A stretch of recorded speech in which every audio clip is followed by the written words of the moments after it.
15 ოჯახს დაუკანონეთ საცხოვრებელი ფართი, მინდა მიულოცო ამ ადამიანებს, ოჯახებს, პირველ რიგში ჯანმრთელობა და სიხარული, ბედნიერება უსურვო, ვიცი რომ დიდი ხანია ელოდებოდნენ დღევანდელ დღეს.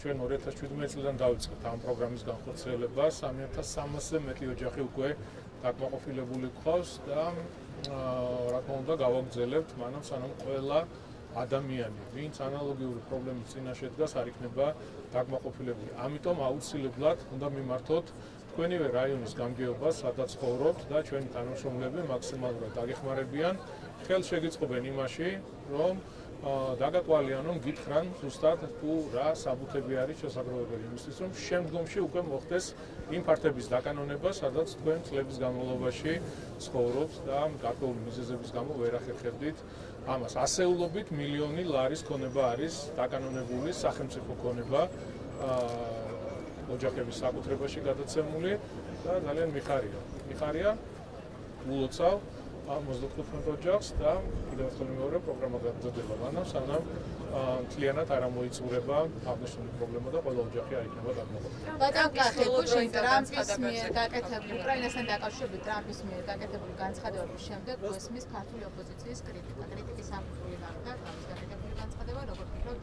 რატომ ხო, მესმის შევდივარ მათ მდგომარეობაში, ეს არის რადიკალური დაჯგუფების წარმომადგენლები, რომელსაც თავიანთი პატრონები ყავთ და თავიანთი პატრონები ძიმე მდგომარეობაში არიან. თქვენ იცით, რომ პრეზიდენტ ტრამპის მთავარი საზრუნავი არის Deep State-ის დამარცხება და ეს პროცესები მიმდინარეობს ახლა.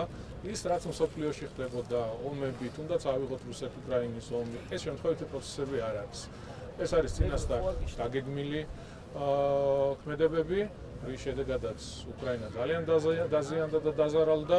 უმძიმესი კატასტროფული მდგომარეობა არის, უამრავი მშვიდობიანი მოქალაქე დაიღუპა, განადგურებულია ქალაქები, სოფლები, დაკარგული ტერიტორიები. არ ვიცი, ამაზე მძიმე და კაცობრიობისთვის იმაზე მძიმე, რაც არის ომი, რა უნდა იყოს წარმოუდგენელია. შესაბამისად, მიმდინარეობს ეს პროცესები და საქართველოშიც არ სიამოვნებთ და არიან მძიმე მდგომარეობაში, იმიტომ რომ მათ პატრონები მარცხდებიან და რა თქმა უნდა რადიკალიზმი, ბოროტება ყოველთვის დამარცხდება, სადაც არ უნდა იყოს, კიდევ საქართველოში, ან მსოფლიოს ნებისმიერ წერტილში. ბატონ კახი, აქვე ჩაგეკითხებით, რატომ ვერ აირიდა უკრაინის პრეზიდენტმა ომი თავიდან, ამბობს ტრამპი, როცა ეს შესაძლებელი იყო? როგორ ფიქრობთ, რატომ ვერ აირიდა? მას შესაძლოა საქართველოს მეზობლა. მე არ მინდა ხა უკრაინაზე საუბარი და უკრაინის პრეზიდენტზე ერთხელ თქვი, რომ ის არ ეკუთვნის საკუთარ თავს და არ ეკუთვნის საკუთარ ქვეყანას და ხალხს. შესაბამისად, უფრო დეტალებში და კონკრეტიკაში არ მინდა შევიდე, იმიტომ რომ უკრაინა არის უმძიმეს მდგომარეობაში. ჩვენ უკრაინელი ხალხი მიგვაჩნია მეგობრად და რა თქმა უნდა, მძიმეა ის მდგომარეობა, რაც ხდება იქ.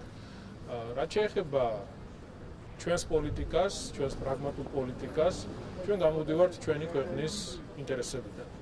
ჩვენ არ ვართ არავისზე დამოკიდებული და არ ვართ ვინმეს მიერ დანიშნული ხელისუფლება. ჩვენ ვართ ხალხის მიერ არჩეული ხელისუფლება, 2012 წლიდან მოყოლებული. საქართველოს მოსახლეობა ხედავს თუ რა პოლიტიკას ატარებს ქართული ოცნება. შეიძლება თუ გადავხედავთ წარსულს მთელი ამ ხნის განმავლობაში, მივიღეთ უამრავი შეურაცხყოფა, იყო მუქარები, იყო შანტაჟი, რომელიც დღესაც გრძელდება იმისთვის, რომ ქვეყანა გამოყენებული ყოფილიყო სხვა ქვეყნის ინტერესების გასატარებლად. იგივე თუნდაც მეორე ფრონტის გასახსნელად, სანქციების მიერთება და არავინ არ საუბრობდა იმ შედეგებზე, რაც შეიძლება მოყოლოდა ამ ყველაფერს ჩვენი ქვეყნისთვის და ჩვენი ხალხისთვის. ჩვენ რა თქმა უნდა მოგვიწია ამ ყველაფრის მოთმენა და გაგრძელება იმ პოლიტიკის, რომელიც ქვეყნისთვის და პირველ რიგში ხალხისთვის იყო მნიშვნელოვანი და დღეს მე ვფიქრობ, ჩვენი ქვეყნის მოსახლეობის უმრავლესობა, ვინც ჯანსაღად აზროვნებს, ხედავს თუ რამხელა უბედურებას ავარიდეთ ქვეყანა იმ პოლიტიკით, რომელსაც ახორციელებს ქართული ოცნება და ყოველთვის გვექნება ეგ დამოკიდებულება და მიდგომები, რომ პირველ რიგში დავიცვათ და გავატაროთ ქვეყნის ინტერესები. ტრამპის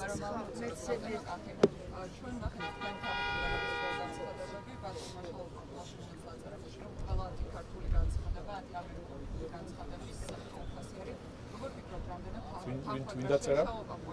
და როგორ ფიქრობ, რამდენად თავხოდრაშია ოცნების მიერ გატარებული პოლიტიკა და ტრამპის პოლიტიკური განცხადება? შეიძლება, ანუ 2022 წლიდან, რასაც თქვენ საუბრობთ და მართული პარტია ახლა დაიწყო ამაზე ღიად საუბარი ამერიკის შეერთებულმა შტატებმა, თუმცა ნაკლები κρიტიკა იმაზე, რომ ამერიკა და მაინც შეიძლება თქვათ, რომ თქვათ არ უგედავენ იმ ხელა კრიტიკას და თქვათ საყურებლებს, რაც ჩვენაირად ვფიქრობთ, აი ზამთრები რამდენად ერთგულდა. იცით რა, ძალიან მძიმე იყო ის ყველაფერი, რის წინაშეც აღმოჩნდით ჩვენ. ჩვენ იცით რა, გარკვეული დროის განმავლობაში გვიჭირდა ამაზე საუბარი, როდესაც მაგალითად პრემიერ-მინის კაბინეტში ესაუბრებოდნენ უხეშად პარტიის თავმჯდომარესთან ერთად და პირდაპირ იყო მცდელობა ძალდატანებით ხელების გადაგრეხვით ქვეყანაში გახსნილიყო მეორე ფრონტი. იყო მცდელობა ძალდატანებით გაგვეკეთებინა ჩარტერული რეისები, სადაც მოხალისეებს გავაგზავნიდით უკრაინულ ომში. იყო პირდაპირ, შემდეგ ეს უკვე რეზოლუციაშიც დაწერეს, მცდელობა და უხეში ძალდატანება იმასთან დაკავშირებით, რომ ქვეყანა მიერთებოდა სანქციებს, რომელიც დამღუპელი იქნებოდა ეკონომიკისთვის და ზოგადად ჩვენი ქვეყნის მომავლისთვის. როდესაც შენ აწესებს სანქციებს და ამ სანქციებით სხვას ვერაფერს ვერ დააკლებ, დააზიანებს საკუთარ თავს, საკუთარ ქვეყანას და საკუთარ ხალხს, როგორ შეიძლება მიიღო ასეთი გადაწყვეტილებები? ჩვენ რო დღეს ხელისუფლებაში ვართ, ჩვენი ქვეყნის მოსახლეობის უმრავლესობის მხარდაჭერით ვართ, ხო? და გვაქვს უდიდესი პასუხისმგებლობა და ამავდროულად გვაქვს ვალდებულება, რომ გავატაროთ ქვეყნის ინტერესები. ჩვენ რა თქმა უნდა გვჭირდება მეგობრები, გვჭირდება პარტნიორები, ეს მეგობრობაც წლების განმავლობაში შეფუთული იყო, იმიტომ რომ ძირითადად ხდებოდა მათი ინტერესების გატარება. ხო, ეხლა როდესაც გეუბნებიან კედელს დაეტაკეო, ხო, არ უნდა გადადგა ეს ნაბიჯი და არ უნდა დაეტაკო, იცი რომ დაზიანდება. შესაბამისად, ეს უხეში შედარება გავაკეთე, შესაბამისად ჩვენ ყოველთვის დავიცავთ ჩვენს ქვეყანას და ხალხის ინტერესს. ბატონო, ბოში საფრანგეთის და გერმანიის რჩევმა გამგზის დისკუსია საკმაოდ რადიკალიზმის შემცველი ბანერების ფონზე, ასევე საკმაოდ უხარისხი პოტენციალზე რა ბანერებზე.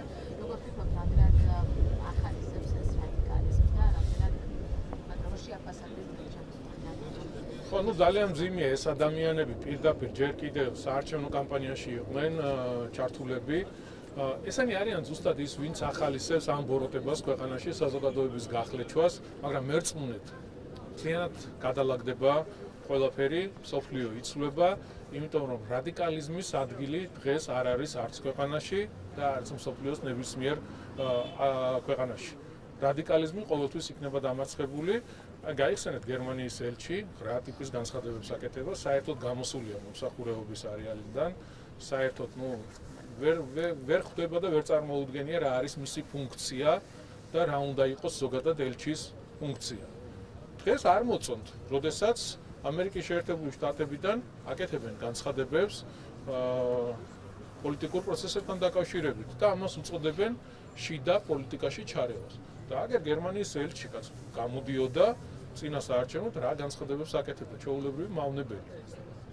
ხო და ეს რა თქმა უნდა მალე დასრულდება და რადიკალიზმი ყოველთვის განწირული იქნება მარცხნისთვის. საუნეს ურაბიშვილი გუშინ შეხვდა დიპლომატებს და დიპლომატებმა სოლიდარობა გამოუცხადეს მას თავდასხმის გამო, თუმცა ჩვენ ვერ ნახეთ ამ დიპლომატების სოლიდარობა მოსამართლეების მიმართ, რომელსაც ხო, ну ამ დიპლომატების ზოგადად არსებობას ჩვენ ქვეყანაში არანაირი აზრი არ აქვს, იმიტომ რომ ჩვეულებრივი მხარე არიან, ეს არის deep state-ის წარმომადგენლები საქართველოში, დიპლომატებს მას ნამდვილად ვერ უწოდებ, თავიანთი განცხადებებიდან, ქმედებიდან გამომდინარე, თუ კი რაიმე მძიმე ფაქტი, უბედურება ხდებოდა ქვეყანაში წლების განმავლობაში, ეს არის ზუსტად მათი დამსახურება. და იმ მიდგომების და დამოკიდებულების შედეგი რაც ჰქონდათ ამ ადამიანებს. თეთრზე შავს გვეუბნებოდნენ და ყოველთვის რაღაცა შენიღბული, შეფუთული პერფორმანსები, ვითომ ეს იყო დემოკრატიის ნაწილი. რეალობაში ზუსტად ეგ ადამიანები არიან ისინი, ვინც ქვეყანაში აღვივებს დაპირისპირებას, საზოგადოების გახლეჩვას, ექსტრემისტული ორგანიზაციების დაფინანსებას. აგერ ნახეთ, USAID, NEDI და სხვა კიდე ბევრი რამე ამოტვიფრდება და საზოგადოება ნახავს. ხელის გულზე დევს უკვე ყველაფერი თუ როგორ ხდებოდა სახელმწიფო გადატრიალებების მოწყობა, რევოლუციების დაფინანსება სხვადასხვა ქვეყნებში. ხალხის მიერ ლეგიტიმურად არჩეული ხელისუფლებების დამხობა. და ეს ყველაფერი ინიღბებოდა რაღაც დემოკრატიის სახელით. სამარცხვინოა ეს ყველაფერი თუ რა შედეგებამდე მივედით. თუმცა ქართველი ხალხი გონიერი ხალხია და ქვეყნის მოსახლეობის უმრავლესობამ ძალიან სწრაფად გაანალიზა და დაინახა რეალურად რა ხდებოდა ჩვენს ქვეყანაში ამ უცხოელი ეგრეთ წოდებული დიპლომატების ჩართულობით თუ რა ნაბიჯებს გავდნენ, რას ემსახურებოდა მათი ქმედებები და შესაბამისად ხალხმა 2024 წლის საპარლამენტო არჩევნებზე მიიღო სწორი და მნიშვნელოვანი გადაწყვეტილება. ჩვენ ყველამ ერთად, არა მარტო ხელისუფლებამ, საზოგადოების დიდმა ნაწილმა ჩვენთან ერთად ქვეყანა არიდა ძალიან დიდ უბედურებას. აი ეს არის შედეგი, რაც ჩვენ ქართველ ხალხთან ერთად მივიღეთ, მაგრამ ყველაფერი წინ არის ჯერ კიდევ. მაკაბოჭორიშვილმა გუშინ ჩვენთან ეთერში განაცხადა, რომ ევროპელი ლიდერები შანტაჟისთვის იყენებენ ხშირ შემთხვევაში საქართველოს ევროინტეგრაციას. რა იგულისხმება ნუ ძალიან მარტივია, ხო, ჩვენ თუ გადავხედავთ ევროინტეგრაციის პროცესი გამოიყენებოდა ქვეყანაში და გამოიყენება დღესაც შანტაჟის იარაღად. დავიწყოთ კანდიდატის სტატუსით, ეხლა აღარ წავალთ შორს, აი სულ რაღაც ერთი წლის წინ რაც ხდებოდა და რაც იყო. კანდიდატის სტატუსთან გამოვიდნენ მაშინ, როდესაც ქვეყანა ყველა პარამეტრებით და ყველა კვლევებით გაცილებით წინ იყო იმ ქვეყნებთან მიმართებით, ვინც კანდიდატის სტატუსი მიიღო და საქართველოს არ მისცეს. იმიტომ რომ საქართველოს ხელისუფლება არ იყო დამონებული მათზე, არ ატარებდა ვიღაცა სხვა ქვეყნის ბრძანებებს და ინტერესებს, ვიცავდით საკუთარ ქვეყანას, საკუთარ ხალხს და ეს არ მოწონდათ. შემთხვევით კი არ არის ის ამერიკის შეერთებული შტატების ვიცე-პრეზიდენტმა, რომ გააკეთა განცხადება, ესე იგი თქვენ თუ შედეგები არჩევნების არ მოგწონთ ქვეყანაში, მაგალითად, აი რუმინეთის მაგალითი ავიღოთ, ხო? მაშინვე დამოდიან და მას უწოდებენ არალეგიტიმურ არჩევნებს და საერთოდ არჩევნები გააუქმეს. წარმოგიდგენიათ? არჩევნები გააუქმეს რის გამო? რომ ერთმა კანდიდატმა, მეორე კანდიდატთან შედარებით უფრო მეტი თანხა დახარჯა სოციმედიაში და ამის გამო გააუქმეს არჩევნები. მაგრამ რეალურად იყო ის, რომ მათ ვერ მიიღეს ის შედეგი, რაც მათთვის იქნებოდა სასარგებლო საქართველოსთან მიმართებაშიც იგივე იყო, ხო? ისინი დამარცხდნენ და რადიკალიზმი ყოველთვის დამარცხდება, ისინი იყვნენ ბოროტების მხარეს, ხალხმა ხარი დაუჭირა სამშობლოს, ქვეყნის განვითარებას და ქვეყნის ინტერესს. და რა თქმა უნდა, კატეგორიულად მიუღებელია, როდესაც მუდმივად ხდება ამ თემებით შანტაჟი. შემდეგ მოიგონეს რაღაც მოლაპარაკებების გახსნა, მაშინ, როდესაც თვითონ ამბობენ, რომ ევროკავშირის გაფართოვება 2030 წლამდე წარმოუდგენელიაო, შეუძლებელია და თუ ევროკავშირის გაფართოვება არ იგეგმება 2030 წლამდე, დღეს, მაშინ 2024 წელი იყო, როდესაც ამაზე დაიწყო საუბარი. რატო საუბრობ მოლაპარაკებების გახსნა? მოლაპარაკებების გახსნის შემდეგ საკმარისია 1 წელი წელიწადნახევარი, რომ გახდეს სრულფასოვანი წევრი ქვეყანა და ეს შანტაჟი, ქმედებები და მუხარები ჩვენთვის მიუღებელია კატეგორიულად. ლორა თორტონი ინსტრუქციებს თავაზობს აქციის მონაწილეებს და ორგანიზატორებს ამბობს ნაკავით ქუჩაში მოუწოდებს თბილისის ჯგუფის თანამშრომლებს გაფიცვისკენ ეკონომიკის პარალიზების მნიშვნელობაზე საუბრობენ, ამით ზეწოლას მოვაქცევთ ხელისუფლებაზე და დაამარცხებთ, ამბობს ლორა თორტონი. რომ შეაფასოთ ესეც იმ მავნებლების წარმომადგენელია, რომელიც მაგალითად აი USAID იყო წარმოადგენილი ტიპით და ქმედებებით იგივე მედი და ასე შემდეგ. აქ ახალი არაფერი არ არის. მათი მოწოდებები არაფერს არ ნიშნავს.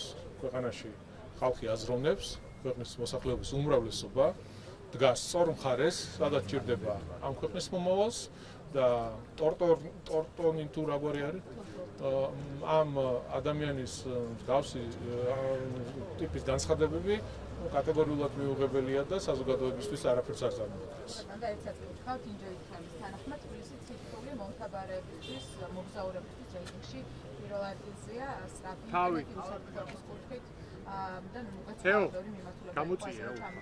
ამდენად მნიშვნელოვანია მსგავსი ჯგუფებში საქართველოს ესეთი დაწინაურება და პოზიციაზე. ნუ მე პირველ რიგში უნდა აღვნიშნო ის, რომ საქართველო არის უსაფრთხო ქვეყანა. უსაფრთხო ქვეყანა ყველანაირი თვალსაზრისით, ჩვენ ვართ განვითარებადი ქვეყანა, ეკონომიკა წინ მიდის, ვითარდება. Ai არ არსებობს უცხოელი, ვინც კი ერთხელ მაინც ჩამოსულა საქართველოში, ის შემდეგ არ დაბრუნებული იყო მეგობრებთან ერთად.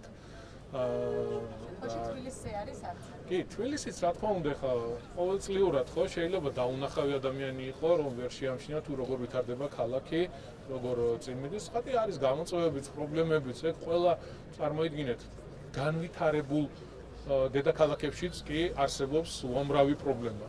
და მე ძალიან მიხარია როგორც დედაქალაქის მერს, რომ საქართველოს დედაქალაქი ჩვენი თბილისი არის მოწინავე იგივე თუნდაც უსაფრთხო ქალაქებს შორის, სადაც შეგიძლია თუნდაც ღამის საათებში ისე ირნო უსაფრთხოდ, არანაირი პრობლემა არ არის, მაშინ როდესაც ევროპულ ბევრ დედაქალაქში ეს არის სერიოზული პრობლემა. ღამით გადაადგილება და დღისითაც კონკრეტულ რაიონებში, უბნებში შეიძლება ისე გაგძარცვონ, რომ არაფერი არ შეგატოვებოდა. ამ თვალსაზრისით, რა თქმა უნდა, ძალიან მიხარია, რომ ჩვენ მოწინავე ადგილზე ვართ, ვითარდებით, ქვეყანა წინ მიდის, ქალაქი კიდევ უფრო ლამაზდება, კარგი პროექტები ხორციელდება და ეს მომავალშიც გაგრძელდება.